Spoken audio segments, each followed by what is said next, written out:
সুন্নাহ সম্মত দোয়া হলো আস্তাউদিউল্লাহ বলা। পুরো দোয়াটা হলো আস্তাউদিউল্লাহ দীনাকুম আমানাতাকুম ওয়া খাওয়াতিম আমালিকুম, অর্থাৎ আল্লাহর কাছে সুপর্দ করছি, আমানত রাখছি আপনার দিনকে, আপনার আমানতকে এবং আপনার শেষ পরিণয়কে, সবকিছু যেন কল্যাণকর হয়, ভালো হয়, সেটার জন্য আল্লাহ তাআলার কাছে সুপর্দ করছি।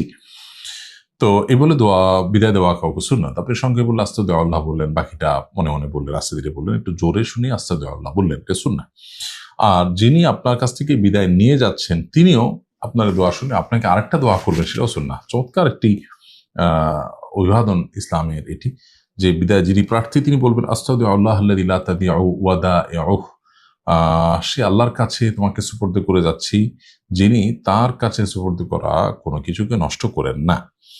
তো বিদায়ের সময় এরকম আস্তাউদিউল্লাহ, সংক্ষেপে আস্তাউদিউল্লাহ এক বাক্যে আমরা বলতে পারি বা এক শব্দ আমরা বলতে পারি। আর যদি পুরোটা বলতে চাই তাহলে যেমনটি হাদিসে বর্ণিত হচ্ছে আস্তাউদিউল্লাহ আল্লাযী লা তাদিউ ওয়াদা, এভাবে বিদায় প্রার্থী বলবেন। আর বিদায় যিনি নিচ্ছেন, গ্রহণ করছেন বা বিদায় দিচ্ছেন যিনি, তিনি বলবেন আস্তাউদিউল্লাহ দীনাকুম ওয়া আমানাতাকুম ওয়া খাওয়াতিম আমালিকুম, আপনার দিন, আপনার আমানত, আপনার ধার্মিকতা, আপনার আমানত এবং আপনার শেষ পরিণয় যেন শুভ হয়, এগুলো আল্লাহ তাআলার কাছে, এগুলোর ব্যাপারে আপনাকে আল্লাহর কাছে সুপর্দ করছি। চমৎকার অর্থবোধ হয়। এখন সেগুলো বললে সুন্নাত আদায় হবে। আর আল্লাহ হাফিজ ওয়া ফি আমানিল্লাহ বললে এটার অর্থ খারাপ না। আল্লাহ হাফিজ আল্লাহ নিরাপদ রাখনেওয়ালা, আল্লাহ ফি আমানিল্লাহ মানে আল্লাহ নিরাপত্তায় আপনি। তো এই কথাগুলোর ভিতরে সুন্দর অর্থ আছে, সেই হিসাবে এটা বলা জায়েজ আছে, কিন্তু ব্র্যান্ডের গুলো বলা উত্তম, সুন্নাত, অর্থাৎ আস্তাউদিউল্লাহ যেটা হাদিসে